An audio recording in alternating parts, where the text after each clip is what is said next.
చేసుకుని వాళ్ళే అని చెప్పి వాళ్ళ కదలికలు గమనించి పకడ్బందీగా ఇన్ఫర్మేషన్ కన్ఫర్మ్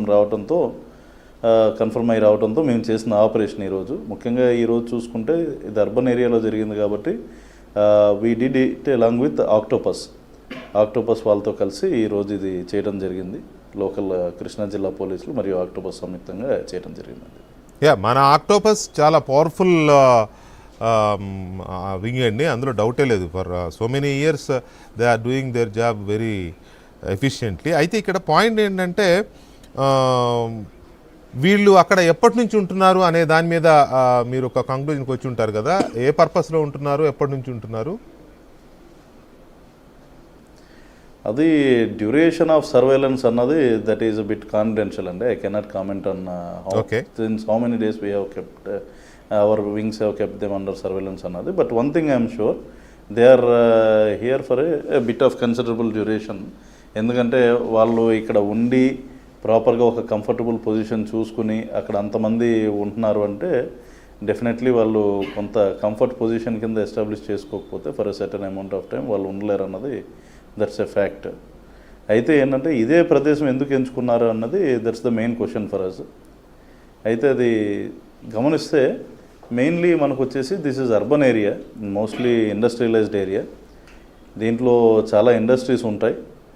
ఇండస్ట్రీస్లో పనిచేసే కార్మికులు ఎవరైతే ఉంటారో వివిధ రాష్ట్రాలకు చెందిన వాళ్ళు ఉంటారు. ఇక్కడ వివిధ రాష్ట్రాలు లైక్ ఒరిస్సా, ఛత్తీస్గఢ్, జార్ఖండ్, బీహార్, చాలా రాష్ట్రాల నుండి వచ్చే లేబర్ ఇక్కడ బస్ చేస్తుంటారు. కాబట్టి వీళ్ళు చాలామంది వీళ్ళు కూడా గమనించుకుంటే ఛత్తీస్గఢ్ అదేవిధంగా పక్కన జార్ఖండ్ ఈ రాష్ట్రాలకు చెందిన వాళ్ళుగా మాకు ఒక ప్రాథమిక అంచనాకు వచ్చాము. వీళ్ళు అందరూ కూడా ఇటువంటి వాళ్ళు ఎక్కువ మంది ఉండే ప్రదేశంలో ఉంటే బెటర్గా బ్లెండ్ అవ్వచ్చు అన్న ఉద్దేశంతో వచ్చి ఉండొచ్చు అన్నది మా అభిప్రాయం. సో అంటే వీళ్ళు ఏదో ఒక పెద్ద పర్పస్, ఏదో ఒక ఆపరేషన్ సహజంగా అంటే నాకున్న దీని ప్రకారం అయితే ఒక పర్టికులర్ యాక్షన్ ఏదైనా డిజైన్ చేసుకుంటేనే ఇటువంటి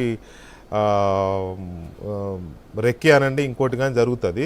అలాంటిది ఏమన్నా ఉందండి ఎస్పీ గారు? ఉండొచ్చండి. There is a high possibility of that. ఎందుకంటే అఫెన్స్ కండక్ట్ చేయడానికి వీళ్ళు ఇక్కడికి వచ్చి ఉండొచ్చు అన్నది మా అనుమానం మేజర్గా. అయితే అది కన్ఫర్మేషన్ అవ్వాలంటే ఇప్పుడు 28 మంది మాకు దొరికారు కాబట్టి వాళ్ళని in such a short span of time within 24 hours వాళ్ళందరినీ ప్రొడ్యూస్ చేయాలి. అండ్ ఇప్పుడు as of now we're speaking with them. ఎందుకంటే కొంత భాష రిలేటెడ్ ప్రాబ్లమ్స్ కూడా ఉంటాయి కాబట్టి ఇప్పటి వరకు మాకు వచ్చిన ప్రాథమిక అంచనా ప్రకారం మా అనుమానాన్ని నివృత్తి చేసుకునే విషయం మీద వాళ్ళతో ఒక టాక్ అనేది అయితే నడుస్తుంది, మాటలు. అది ఆ ప్రాపర్ స్టేట్మెంట్స్ రికార్డ్ చేసిన తర్వాత మాత్రమే we can tell about any kind of conspiracy angle in that. So that's fine SP గారు. అయితే 28 మందిలో ఎవరెవరు ఉన్నారు? వీళ్ళల్లో అంటే డిఫరెంట్ నేమ్స్ అండి. మెయిన్లీ వచ్చేసి మనకి దీనిలో ప్రామినెంట్ నేమ్స్ చెప్పాల్సి వస్తే there is one lady call Jyothi.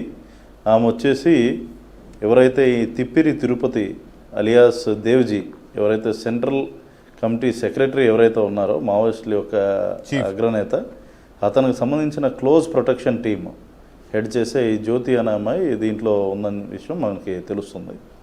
ఆమె టీం ఎవరైతే 9 మంది ఉన్నారో వాళ్ళందరూ కూడా ఈ టీంలో ఉన్నారని తెలుస్తుందండి 28 మందిలో. So very curious question here.